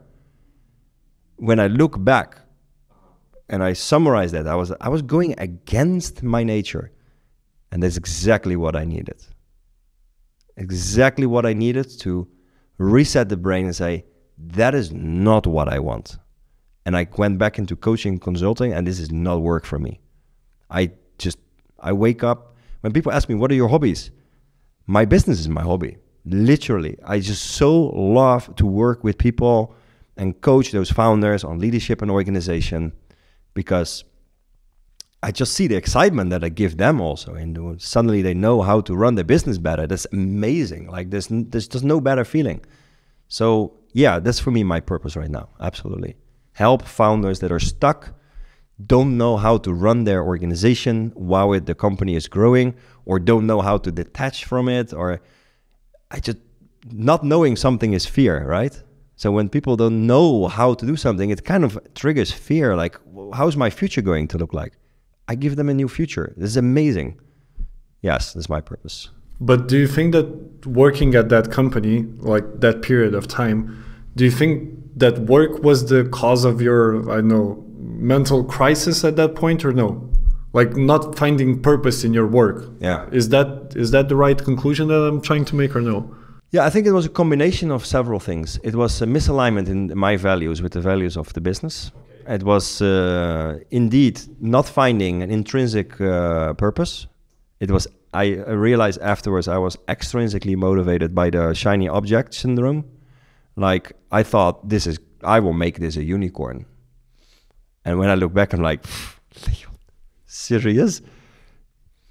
How could you assume you're going, like, I just read a book, a very interesting book from Dr. Benjamin Hardy, The Gap and the Gain, actually it's called. I don't know if you know it. He describes in the book, if you look back towards yourself from last year and you don't feel any little sense of ridiculousness towards yourself, you're not growing fast enough. I said, that's such a good quote, because it's true. So when I look back into that time, like, geez, what was I thinking, really? But it made me better. Yeah, it made me stronger. It made me more. But this is an interesting point, because when Jurgis asked you about the H&M and the purpose behind the company and what they're creating with it, which is they contribute to the fast fashion, which is not good. You talked about like cultural aspect and how much you love the cultural aspect, and you focused on that, and that basically created maybe the purpose there is to create a better culture by leading it. Yeah. But what was the difference here is that now, if I understood correctly, you're saying that your purpose didn't align with the company's purpose of what they are trying to create. But yeah, like in H&M, you focused on cultural, and here you focused on purpose. So what's the difference here? I think that the purpose that I meant here is whether or not the startup, that specific startup, was in line with my personal purpose. That was not.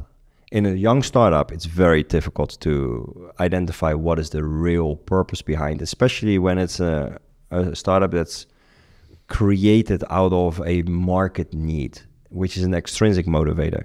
You will see the startups that are making it, and they are very successful. There is a real founder story, The founder experienced the pain himself or herself, or just is driven by a bigger cause. Those are the ones who are successful. Like Revolut, the story is also clear, for example, right? Fed up with the standard banking bullshit that we are also experiencing here in Lithuania with many of the banks. I'm not naming any names, but I experienced daily shit with those banks. But with Revolut, nothing. I can feel what's the purpose behind Revolut just by using it. Does that make sense? Okay, yeah. Yeah. And about that period of time that you were working at the startup, do you think that you can work at such an environment, feel shitty about your job, not finding any purpose, but still feel happy in your life? Because what I'm trying to get to is, once again, that narrative that 9 to 5 is shitty, you have to be an entrepreneur, blah, blah, blah, blah. But sometimes what people don't get, you don't need to have a lot of money, a lot of power, a lot of influence, whatever. You might just work a shitty job from 9 to 5, make decent money, let's say, and have hobbies or friendships or whatever that fulfill you. And you, at the end of the day, when you look at that period, you still feel happy about it. So I wanted to ask, why do you think you worked at that company? You felt quite shitty. Why wasn't it possible to, fix all the things around the company right outside of the company. That's what I mean. Yeah. And feel happy about that period. Yeah. Do you get my question? I get your question. I think it's very different from person to person. Yeah, but what was your I case? am not sure if there are people who could really bear working with a shitty job and have a mental health after the job. I don't know if that's possible. There might be people. I'm not saying that I know how the world works. I think if you work in a shitty job, it will take your mental energy to the ground. You have to change your job. There are jobs for you as well that will fulfill you more, either through the culture with your colleagues, or maybe the job is monotonous, but the job itself is not the most important thing. Like, I don't care about manicure, for example, but the culture was what I was interested in, right? So change your job. I think life is too short to pay. You have to actually pay to work at your job because you're paying it with your mental health. I don't think it's worth it. I think you have to change. Yeah. But would you agree with this? Like, what I believe is that you definitely shouldn't have a job which you hate every single day and it causes your mental health, because every time you wake up, you think, oh shit, I will need to go to the job that I hate and I don't want it, and it's gonna take me 8 hours. I hate thinking about this. But it also doesn't necessarily need to be to fulfill your purpose, the job that you do. No. Would you agree? Yeah. True. Because in my opinion, and maybe what Jurgis was kind of getting to it, maybe to some extent, I don't know, is that like you can have a job that it's not that you hate, but it's not something that you love and see, I don't know, the biggest purpose and fulfillment in it. But you get the money, you I don't know, earn money to basically provide for yourself or others that you maybe need to provide, and then you can live your purpose. Like, I know, start a podcast like we do, not earn any money from it, but do it because we feel there's a purpose behind it. Yeah. But then it's not a shitty job. No, but I'm not talking about the podcast that is a shitty job. No, but also what you're describing, then that is not a shitty job. No. But that's I'm saying my point is that don't have a shitty job. You don't have to necessarily have a job. You find your purpose somewhere else. Yeah. Yeah. I totally agree. But I do think that if you're working at a company where you don't believe in the purpose that company has, if they have one, I think everybody has every company has a purpose, it's just not articulated. We have to articulate. We call it mission and vision statement. It's just a way, together with values, to articulate what the perspective of the company is, right? If you work for a company, you don't believe in the purpose of the company, but you just do it to get the money, you have a moral obligation to leave that company because you're not a good employee then. You're not at your maximum engagement level. You're just doing it. You're just taking the company actually as a vehicle to fulfill your needs. But does it also, everything falls under the company's shoulders, I would say? Like, it's not, or like, I don't believe that. Doesn't it go both ways? Yeah, but that's what I'm saying. It's obviously there is a responsibility behind the company, but it is also not the only reason why someone is not being effective, to their fullest potential. Maybe. No. But if you are performing the highest possible level in a company and you maintain that for a very long period of time without burning out, there's only, for me, only one way. You like being there, you believe in what you're doing because you have an intrinsic motivation. If you are extrinsically motivated, which is, I'm just here for the money so that I can pay my life, this extrinsic motivation is always short term. There's always this moment coming where you will, at that moment, realize like, my mental energy is gonna go down. I'm burning out. I'm tired. I'm just calling sick more often. Like, that's for me a signal. Okay. Yeah, I agree. Well, it's just my point of view, your point of view. We live in a world where two conflicting ideas can both be true. Yeah. Yeah. And this is something that is, I think, difficult to understand for a lot of people because, I don't know, for me, one biggest learning in life was when I realized that I shouldn't believe in any absolutes, that I'm 100% right about something. Yeah. Or like when I was vegan and I didn't eat meat, that I would be thinking that everyone should not eat meat and be vegans. This goes to... I've been vegan too for 2 years. Yeah? How was that?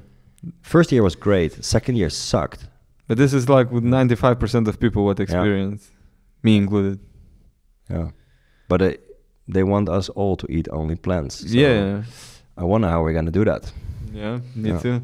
No, but yeah, I think going, like I have this, still curious, because we didn't touch on this, is that, I know I wrote it here in a way that we talk to each other, but like that you were a good boy basically, in a sense that you started a career, you followed it basically by the rule book, you know, is that as you said, you did you walked the extra mile, you got the higher positions, you climbed the ladder basically in one company for a long period of time, earning more and more money, you know, along the way, obviously. And then you left and you went completely rebel-like in a way where you, I don't know, created your own company, started consulting, started talking completely about different aspects of remote work that is not like maybe comes from that much from a corporate setup and all of those things. Yeah. So what happened in between? And this is the you know, because it's like from one extreme to the other. Yeah. Maybe they are not too much of an extremes, but you get my point. Is that it's very different from what you had. So what happened in this turning point? Yeah, that's also funny because I always construct that past differently. You know, I've been in a place where I constructed that past as this is just me changing and becoming, I'm growing up, right? Because it was at around age 35 when I started to shift away from the corporate energetically and mentally and emotionally. But it connects back to this consciousness. Somehow, and we hear this more often, that traumatic events trigger something in people, right? They change actually on a neural level, there's something changes in the brain. Maybe that is what I experienced, I don't know, but our son was in hospital, he had a surgery close to the heart, open surgery, like it was a lot of stress for us in the family, and we were super scared, and you know, it was the first time I was like smacked in the face by life, you know, hard, with a chair. Everything's fine with him, you know, the surgery went well, but something triggered this in me, and I went back to the job after 3 months being off during the rehabilitation of my son after the surgery. I go back to the job and everything is different. It's not the same anymore. It's like, what's going on? Like the people, I feel like I have a different connection with them. The place where I've been working for years already, it's like it feels different. It feels like cramped. It feels like not my place. Like, what's going on? And not long after that, I came back. After that moment, I came back to the job. I had that moment, what I described a bit earlier in this podcast, that for the first time I experienced what it is to see everything happening as a third person. What is that? You know, it's like as if time slowed down, slow motion. And it was just playing in front of me. And I could see myself just day in, day out, going to the same place. And it felt like a prison for me at that moment. And I was like, why am I actually here in Poland? Why did I end up here? And I couldn't get an answer to that. Like, it just happened. I just let it happen. And I just started to grow away from this company. And I couldn't stop it. It's not like, get your shit together, you know, do something new, then you will get renewed energy. No, I couldn't stop it. I was observing how I was growing away from the company, and I was resisting it. And by resisting it, I burned out. And I had insane insomnia for a year. Like literally, like almost every night, from Monday to Friday to Thursday, Sunday to Thursday, I would fall asleep maybe at 3 a.m., only to get up at 7 a.m. And on Friday, Saturday, I drank myself to coma so that I could sleep. And that I had for around a year. I got fat, everything. Like, what is going on? I had this great career. I got neglected twice. My next promotion. No, it's not the right moment. Like, obviously, everything is falling to pieces here, including myself. What is going on? And then I had this, fuck this FTE, fuck this event. Like, that's it. I'm taking the decision to go away. I must stop. I must change. I must stop this. Because I was literally on the ground, energetically, emotionally, everything, after 1 year of insomnia and everything, you know. And so I wrote a letter from the future to myself. Long email, like probably 3 A4 pages. And it was, I think it was summer 2016. And I dated it the 31st of December 2017. And I wrote how my life would look like, where I would live, what I was doing, etc. and so forth. Like a long letter. And I sent it to myself. An email came in and I archived it. December 2017, I moved to Lithuania, left the job, and almost everything that I wrote in the letter actually happened. We bought a great house. We lived there. It was a loft, exactly how we sort of visualized. Like, we want a big place, spacious place. This is what I literally had in my letter. And we bought this loft. It was super spacious, 5-meter high ceilings. So that is how I actually moved away from the corporate. But I was saving up cash for two years because I'm not a side hustler. I go all in on one thing, not side hustles. Like a little bit here, a little bit there. It distracts me. ADHD, I think, you know. So I was like, there's only one way forward for me, and that's burn the bridges. Burn the fucking boats, you know, like. So I saved up for 2 years and I said, that's it.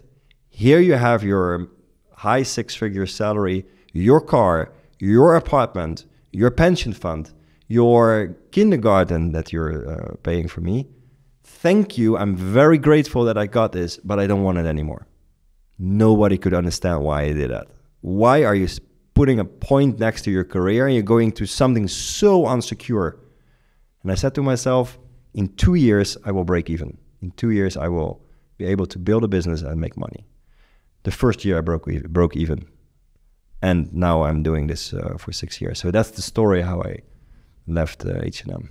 So the decision to quit, how long did it took after the surgery? Almost 2 years. 2 years. 1 year and a few months. Holy shit. 19 months or something, yeah. Holy shit. But it's not holy shit, you know, when you work for almost 20 years. But you knew the internal answer to quit since when? Like 2016 summer. And you quit at 2017 December. Yeah, but I announced it already in May 2017, but I still continued to work. Yeah, but you had the answer to quit, like you were gonna quit at what time? In 2016 summer? 16, yeah. Yeah, so that's why I'm saying holy shit, because I also knew my answer when I wanted to quit the agency, but it wasn't as long as your period. It was like, I don't know, 4 or 5 months, something like that. But to live such a, I know you already made the decision in your head, but you still need to kind of, let's say, survive that period and live with that emotion. That's why I'm saying holy shit, because, you know, to live with that emotion when you know the decision is kind of already made. I know that's kind of like, I know what example to give, but it sounds like a hard situation mentally. Yeah, but you know what the funny thing is? That I think you can only take a decision when you accept status quo. So with taking the decision to leave, I also came from a place of accepting where I am. And actually the last 1.5 years were super fun there. And I enjoyed it a lot. And I went away with a lot of tears, actually, and my colleagues as well. It was very emotional.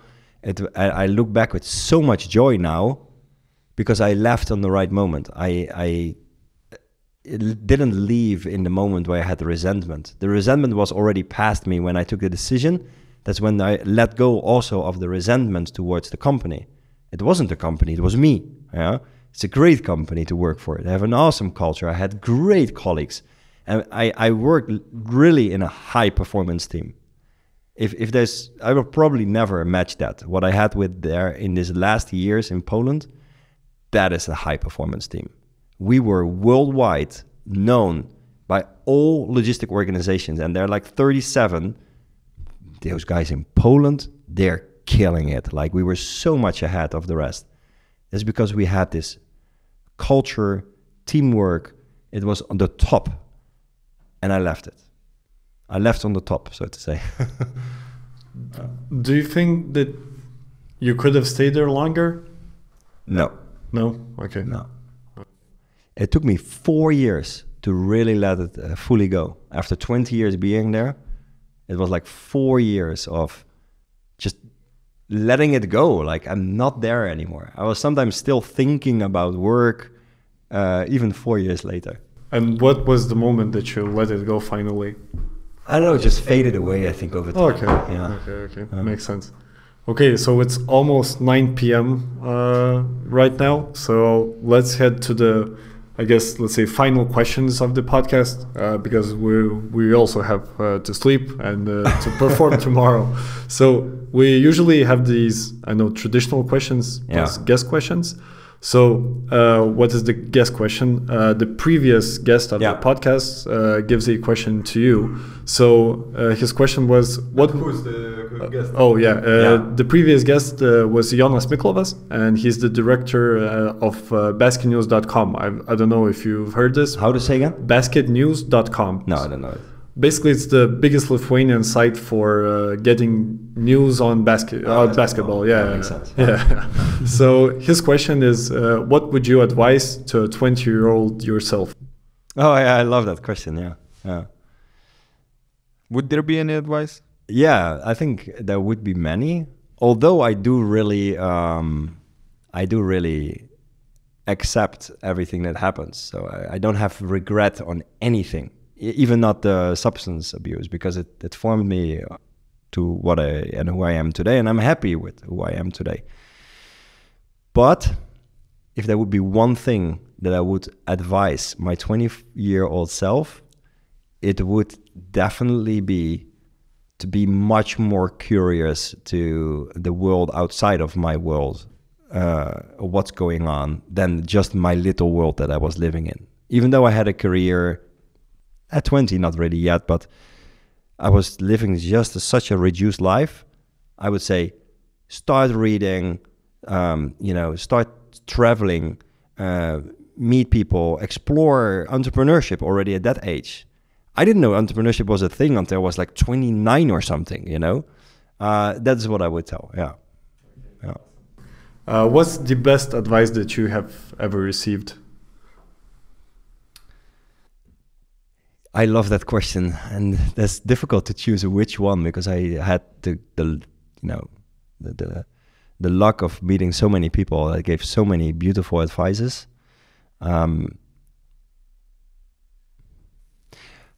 I think that one thing that has impacted me the most is maybe not an advice, but which I to date still recall so often, is when I was just warehouse manager. I was 25, and it was tough as hell for me. Tough as hell. I got people even on the street to strike against me, that they wanted to get me out. That's how much I fucked up my leadership. I learned the hard way. There was one old man. He was a fascinating guy. He was 66 or something. He had a life in Africa where he lived for a long time. You could feel on this guy that he had a lot of wisdom. And he just decided to take a job in a warehouse because he was done with life, let's say, for him. And he said to me, the best thing a man can do in his lifetime is to get to know himself. And I literally live by that, actually, after he said that. Always trying to discover myself. I don't know if he's still alive. He's probably dead. I would have loved to meet him once again, but he was quite severe alcoholic already back in those days.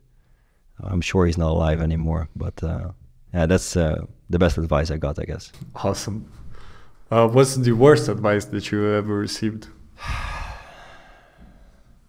Invest in crypto now. It's the moment. It's funny in today's context. Yeah, it's funny in today's context. Yeah. Yeah. What thing did you believe so firmly that you thought that it was true, and maybe you've preached that thing to other people, and now you understand that it was a lie or a totally different thing? Yeah, well, that's actually what we mentioned earlier, that there's one truth only. Okay. There is no one truth. Okay. Yeah. And what would you, how do you translate this word in English? But before that, what are you trying to learn? Lithuanian.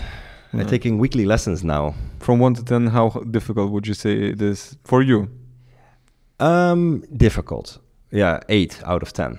Yeah. Because I can speak a bit, but reading and understanding the language is a different game. Yeah. Man, I'm not jealous for you.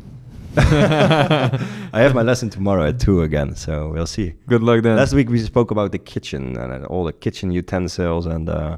okay. But the last question that we have, what would you wish for yourself? Or, you know, when you said that you wrote a letter, you know, for yourself 1 year later, what would your letter say now? And it doesn't need to be 4 A4 pages, but... okay. But what would you want to wish for yourself? You know, really, if there's just one thing that I would wish for myself, is that I stay with a happy family like I have right now for as long as possible, have a great relationship with my wife, with my kids. That's all I need. That's my whole world. That's fucking beautiful. It's a beautiful ending. Yeah. Yeah. Thanks for coming. It was a pleasure. Amazing experience. Thank you for I don't think we will get cancelled. Honor for having me here. Among all those Lithuanian known names as the first foreigner, I'm really honored. Thank you. Pleasure is ours. Thank you, man. Thanks.